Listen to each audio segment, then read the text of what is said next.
Hello guys, and today we're looking at a scenario where civilization starts over. We are now on episode 7 of the series, and in the last episode, we saw a lot of things happen, including exploration up in the Baltics. We saw the British Isles get more explored, more expansion down in Africa, and in the Middle East. And we saw the green team and the red team's relations, and we saw a lot more things happen.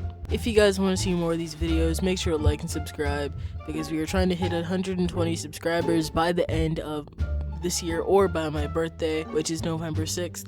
And let's just get on with the video. So first, we're going to be starting in the red team. Now, the red team feels that they are threatened by the green team a lot, because they've been seeing the green team build a lot more ships and upgrade their military, so they feel like the green team is preparing for something that has to do with them. So for the first time in this series, we will see an alliance be made. This alliance is the Square Alliance. First country that joins up in this alliance will be the gold team, because the gold team is kind of also threatened by the green team, because they always feel threatened by the green team because they're a big power that dislikes them and can easily get through the yellow team and invade them anytime they want. They've always been close to the red team, because when they were expanding in this area, I think we made a little they drew up this area.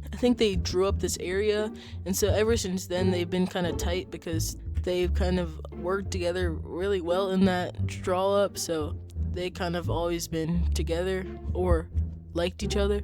And also, we can see this country and this country join the alliance as well. So now we have the first alliance, and it is pretty big. It has two of the strongest countries in the world.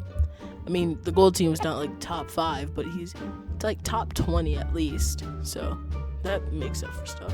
The brown team, after hearing this, they have openly said that if the square team needs assistance, they will come out and help and send supplies over if they really do need it. And the green team feels threatened by this. They see that their op made an alliance which is pretty strong, and they think that it's just in spite of them.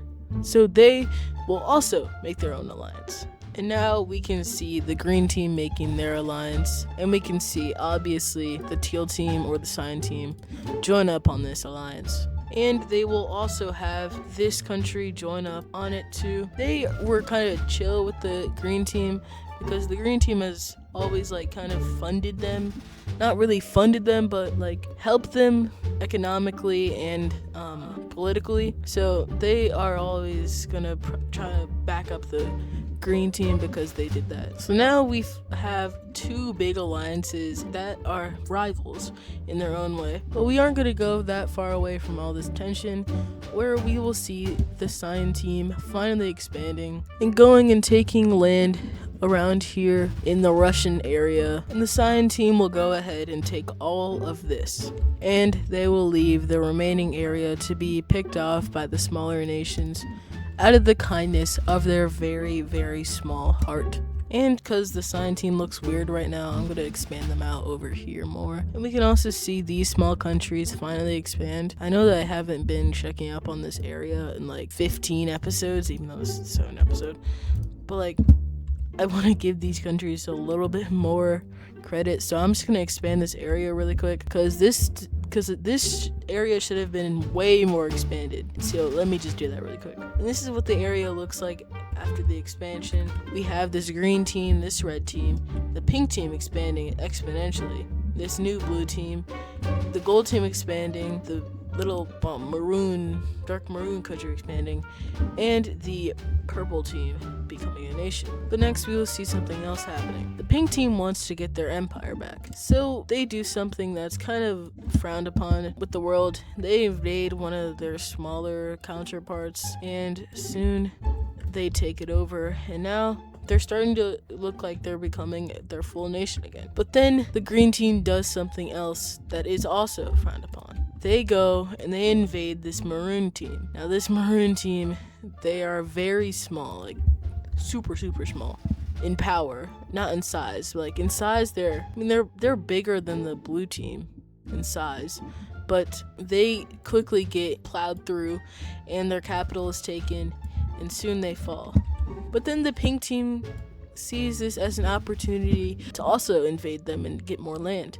So they do. And the pink team starts to take land. And the Sardinians are like, what the heck, man? That was supposed to be mine. And they make a little landing right here and they start taking land. And the pink team, they did not know that the landing was made. So when these troops came, when they finally took this land and these troops came, they started attacking them. And then the Sardinian group just gets plowed through because the pink team's army that they had right there was much bigger than this one. When the Sardinians find out about this, they are angered and they start sending troops through here. The war has officially started. Now, they do just take these lands because they don't want to be fighting on unassimilated land. So finally, the green team continues their push into the pink team. And it is actually going pretty good. They cut off this area, but soon just gets pushed back. And they get pushed back to the border. And the pink team will start pushing back the Sardinians back all the way to a little area. But then the Sardinians push up again. And they start taking areas along the coast. And the pink team cuts this off. But they can still get the sea access. So they just go out into the sea. And the Sardinians go and they cut off this area, but then the pink team comes around and they go off and they cut off this area, and this is super hard to get through because the pink team basically has blocked off this whole area. So they take out these troops up there. And so that was a huge blow to the Sardinians. Their morale goes down a lot. And the pink team will push this back all the way back to the border. And the Sardinians and the pink team, now they're basically, the Sardinians might have a little bit of an edge, but the pink teams can still put up the pink team can still push the green team to their breaking point with their army right now. So don't act like the pink team is just fully washed. He's still moving like 2026 LeBron James. Even though they're washed, they could still pack a punch. So the pink team will push back the Sardinians all the way back to here before they can get reinforcements, and this is already enough to push the Sardinians' morale down a lot. And the people want this war to stop because the fund is going more to the war than actually living. Then people are just protesting, saying, "Stop the war, please. Stop the war." The Sardinian government is just like, no, we need this land. If we stop the war, then we'll lose our Italian land. And this land is very valuable, so they don't want to lose it. And it's mostly the people in Africa and Sicily asking for the war to stop, because in these two islands, the war basically doesn't affect them. It does affect them, but in these areas, it affects them the most, especially Sicily. Sicily has the most military stationed in them, so basically the Sicilian people, if that's how you say it, they basically have military stacked up in their cities 24/7. So as the pink team makes more offenses and breaks through their defenses, their African area breaks off against them. I'm just going to put in the sea territory. This is the naval land that each country has. So we can see that the green team has a lot of sea territory and basically the most naval activity. And their breakaway also has a lot. But the pink team does have some still. They have more than the breakaway colony, but yeah, they still have more. But yeah, these are the sea territories. And the Sardinians do have the upper hand in the sea territory. So they do have the upper hand in the sea business. So they can start pushing back people with their naval dominance. Like the colony doesn't have a lot of naval dominance, but they still do have a good navy because they were a green team colony. The green team did not expect them to rebel so easily, so they do still have some naval activity there, and one of their biggest naval ports were right here. But on the land battle, the pink team is still winning because the green team is kind of put 50-50 instead of just 100 on the pink team. So now they can fully push the green team out of Italy. And now the pink team's like, okay, you are out of Italy now. I will stop the war so you can deal with your Sardinian colony. And if you just do that, I won't do any more. Why did I start sounding like Trump right there for a second? If you stop that, I won't do any more, and we can just end this. And the Sardinians like, no. Only a loser would do that, bro. I'm not a loser, bro. I'm not doing that. And so they keep fighting, and they win the naval battle. And that's the only battle they're winning. Almost every other battle has been won by the pink team. And the pink team will push back the green team in this area, and they will start to wrap around the coast and prepare for a naval invasion in the Sardinian colony, the Sicilian colony. And so on March 17th they finally push through and make their way onto Sicily and start taking land, and so they will march their way across Sicily. For the Sardinian team's lack of defense on this island, because they did not expect them to blast through their navy so quickly, but the Sardinians will make a few landings on the north and the south, but they will easily get pushed out by Italy. And finally, we will see the Sardinians finally say, okay, I'll admit, stronger than I thought. And over here we could have seen that they pushed back this team mostly back to their coast, and they might have made a landing. And so the green team, they even say to their breakaway that they will stop this war and let them survive as their own country. And they give up on trying to take back this area because they already wasted so many troops and so much money fighting in Italy, and they don't want to do all that. This is what the peace treaty is going to end up looking like. We can see Sicily getting split in half between the green team and the pink team.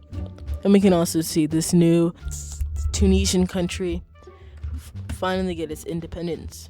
Going up to Europe, we can see more exploration going into the Nordics, specifically Sweden. We can see more exploration going up into Sweden, and we can see more going into Norway too. We can see a great explorer named Dan Stolmhawk, and he goes up alone, and he follows the coast, eating fish that he caught on his own, and he goes all the way up through the Nordics and Scandinavians. I don't know if you'd call it Scandinavian or Nordic, I don't know.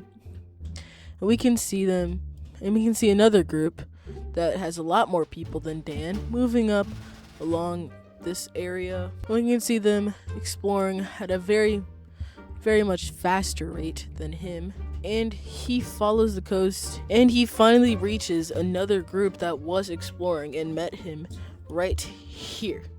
And so we can see a nation popping up, and we can see more exploration going into Finland. They take all this land, and the Red Nation, which I'm going to call the Explorers Union. I know I made a community post saying that I think I said that this country would be the Explorers Union, but no, this country is actually the Explorers Union. And we will also see another country pop up right here.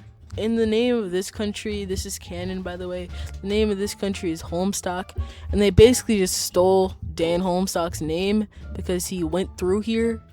This is where he started, so they just took his name because they heard about his discoveries and his great adventure. And we will see another country pop up right here, and the yellow team will meet up with them. But heading over here, we will see countries explore out into the Saudi Arabian area, and we will see a little oasis country pop up right here, and we will also see another country pop up right here next to it. Oh, and we'll see another country pop up right here. Oh, and we'll see another country pop up right here. Oh, and I almost forgot. We'll see another country pop up right here. And I almost forgot this one too. We'll see another country pop up right here. Oh, and you can't even forget this one. Another country pops up right here. Yeah, I don't know why I put so many countries down right there in like 3 seconds. Yeah, and we see the gold team just going there and taking all that. And we can see this teal team feeling a little bit lonely. So they'll try to reach out to see if anybody else is there, but yeah, nobody else is there. And we can see these two colossal giants. On this side, we have the navy blue team. And on this side, we have the green team. Why did I make an anime intro for them? I don't know. And we can also see the green team taking this whole area. I don't like how that looks. Let me redo that. And we can see a pink country popping up right here. And along with the pink country, we can see a yellow country forming right here. I don't know why they had a 90-degree angle right here, but now heading back to Africa, we can see this tiny country expanding. Don't mind my dog in the background, she's just chewing on a toy. And we can also see the brown team expanding and this weird green team expanding as well. Sorry, I called you weird, little guy. I don't know why it said that. We can also see this yellow team expanding as well. They haven't really expanded in a long time, so I just want to give them a proper expansion. The pink team doesn't expand a lot as they just got done with the war, but the gold team does not stop at all, and they keep expanding. And the purple team, they now expand too. And that's your daily African expansion update. But the last topic of this episode is Gibraltar. Gibraltar, they have been making a lot of money from their tax, but they want to make more money, more taxes, more worthy taxpayers. They moving like battle beast. More. I want more. So they raise their tax from 3 coins to 5 coins. So as they do this, more countries start becoming angrier, especially countries like the Dark Cyan team and the red team. And the Dark Cyan team finally speaks up. They're like, you don't own this land. It's not yours. So why are you acting like this is your land? This is water. This is not yours. And so the Gibraltar nation says, who cares? I'm gonna do it anyway. You can't do anything to stop me unless you want war. And the Dark Cyan team says, fine, lower the taxes or get rid of them, and me and the red team will not attack you. The Gibraltar nation has a trick up their sleeve. And so they say, fine, come on, attack me, see what happens. So the Dark Cyan team makes an excursion into the Gibraltar nation, and the Gibraltar nation says, you've officially started a major war with the green team. But that is going to do it for today's episode. I hope you guys enjoyed. Make sure to like and subscribe to help us get to the goal of 120 subscribers. And I'll see you guys in the next one.